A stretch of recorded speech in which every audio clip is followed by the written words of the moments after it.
Արդեն մենք գիտենք, որ Վրաստանում տեղի ունեցավ նախագահական ընտրություններ եւ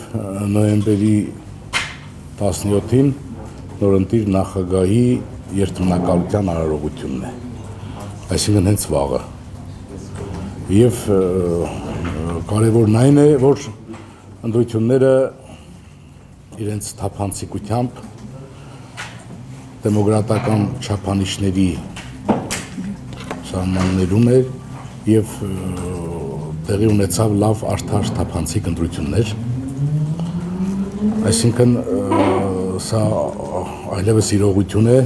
որ Վրաստանը իր ընտրական գործընթացները բարձր մակարդակով է կազմակերպում եւ դա տարածաշրջանում նվաճում է գնահատելի։ Նորընտիր նախագահը պարոն Մարգվելաշվիլին վաղը արդեն նոյեմբերի 17-ին ստանձնելու է նախագահի պաշտոնը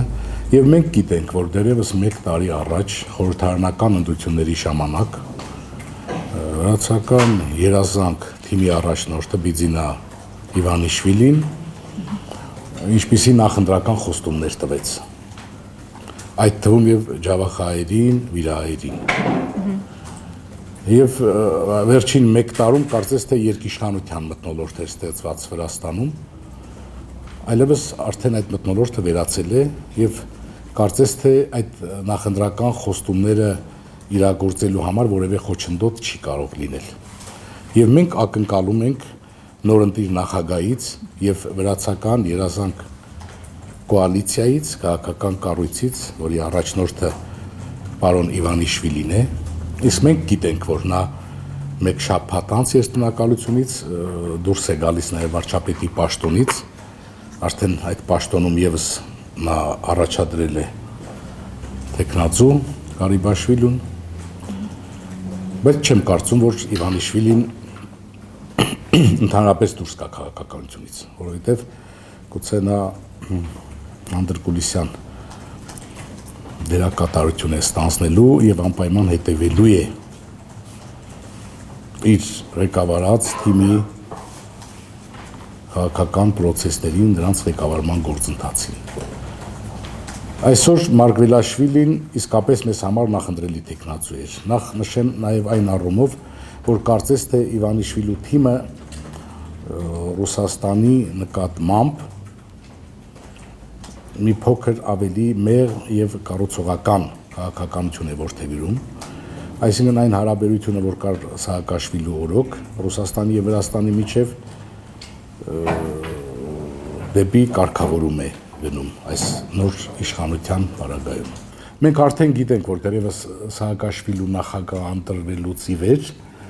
Վրաստանի քաղաքական կառույցներում, նրա ղեկավար պաշտոններում կարծես թե երիտասարդ տեխնացուներ են նշանակվում, ընտրվում, այդ թվում եւ այսօր Ղարիբաշվիլու տեխնայություն է։ Եվ մեկ անգամ եւս առիթ ունենալով շնորհավորել Վրաստանի նորընտիր նախագահին, առավելևս վաղը նրա երթմնակալության արարողությունն է, ես պետք է ասեմ, որ պարոն Մարգվելաշվիլին նույնպես որպես քաղաքական գործող անձ այդքան հայտնի չէր հանրությանը։ Սա վերաբերմունք էր Իվանիշվիլու եւ նրա թիմի նկատմամբ ունեցած վստահության, որ այդ թվում եւ Վրաստանի այն քաղաքացիների թվում նաեւ ջավախայերը եւ վիրահայերը ձայների գերակշիռ մասը տվին Մարգվելաշվիլու օգտին։ Ես նույն մոտեցում ունեմ նաեւ Ղարիբաշվիլու նկատմամբ, որովհետեւ որպես գործիչ քաղաքական անձ այս պահին չեմ կարող որևէ գնահատական տալ, այդուհանդերձ ելնելով այն վերաբերմունքից, որ մենք ունենք Իվանիշվիլու եւ նրա թիմի նկատմամբ, կարծում եմ այս տեխնացուն եւս պետք է արդարացնի այդ թիմի հույսերը, նպատակները։ Որպես ներքին գործերի նախարար ինչպես է իրեն դրսևորել միջոցս։ Նա կարելի ասել, որ դեռ կարճ ժամանակ է ղեկավարել այդ կառույցը, բայց գնահատականով պետք է ասեմ, որ նաև այդ ոլորտում դրական տեղաշարժեր կային, որովհետև մենք քաջածանոթ ենք նախորդ նույն կառույցի գործունեությանը, ինչու՞ չէ նաև որոշ հետապնդումներին։ Մենք ակնկալում ենք, որ նրա վարչապետ դառնալու արդյունքում պետք է ավելի բարձր արդյունավետությամբ եւ դեմոկրատացման ուղղությամբ ընթանա նրա ղեկավարման գործընթացը։ Մարկ Վելաշվիլին մեզ համար ասելով ի նկատի ունեմ նաեւ այն քաղաքական թիմը, որը ես ներկայացնում եմ, նախընտրելի տեխնացու էր, այնպես որ շնորհավորանք եղել է եւ վաղը նույնպես Հայաստանից պատվիրակություն է մեկնելու արտգործնախարարի գլխավորությամբ, որպեսզի մասնակցի երկնակալության արարողությանը եւ նորից նշում եմ, որ մենք ունենք լուրջ ակնկալիքներ, որովհետեւ այս թիմի ղեկավարը Իվանիշվիլին շատ լուրջ խոստումներ է տվել դեռևս խորհրդարանական ընտրություններից առաջ։ Մենք հիմի ակնկալում ենք, որ երկիշխանության մթնոլորտը վերացել է, այլևս խոչընդոտներ չեն կարող լինել դրանք իրագործելու համար։ Այ բոլորովին վերջերս նաև արտգործնախարարը կարծես թե ակնարկել էր, որ պետք է երկքաղաքացիության հարցը վերանայվի, որովհետև մենք գիտենք, թե մենք մոտ 5.400.000 գերազանցող հայրենակիցներ ունենք, հայեր են ապրում Վրաստանում, Ջավախքում եւ այլ տարածաշրջաններում եւ երկքաղաքացիության խնդիրը մեզ համար կարևորագույն խնդիր է։ Եվ ելնելով Վրաստանի եւ Ռուսաստանի միջև գոյություն ունեցող ծայրահեղ լարված փոխհարաբերությունից, իսկ վիրահայերը, ջավախահայերը արտագնա աշխատանքի են մեկնում Ռուսաստան, այնտեղ վիզային ռեժիմ է, շատ բարդություններ կան եւ կարծես թե քաղաքացիություն են ստանում, երկքաղաքացիություն մեր երկրում, իսկ երբ Վրաստան պետությունը ունի երկքաղաքացիության մասին օրենք, այլևս լուրջ խոչընդոտներ են առաջանում այդ ուղղությամբ։ Եվ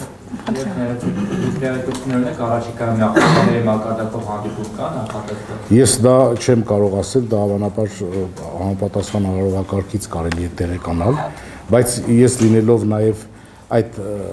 հանձնաժողովի անդամ հայ-վրացական հարաբերությունների, որը եւ գլխավորում է ազգային ժողովի փոխխոսնակ Էրմինե Նաղդալյանը, մենք նախապատրաստում ենք այց Վրաստան, հավանաբար նոյեմբերի վերջ, դեկտեմբերի սկիզբ, եւ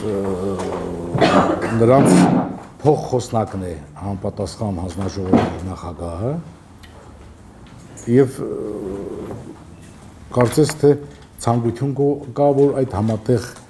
հանձնաժողովի համատեղ նիստը անցկացվի Ջավախքում, եթե իրադարձություններից առաջ չնեմ նման նպատակադրվածություն ունենք։ Արդեն դուք ինքներդ նշում եք, իմ վերաբերմունքը միանշանակ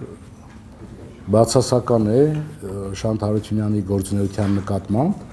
իսկ ինչ վերաբերվում է ազգային ժողովի նիստի բոյկոտին, դա խմբակցության ղեկավարը ասուլիս հրավիրեց եւ պատճառները ասեց, որ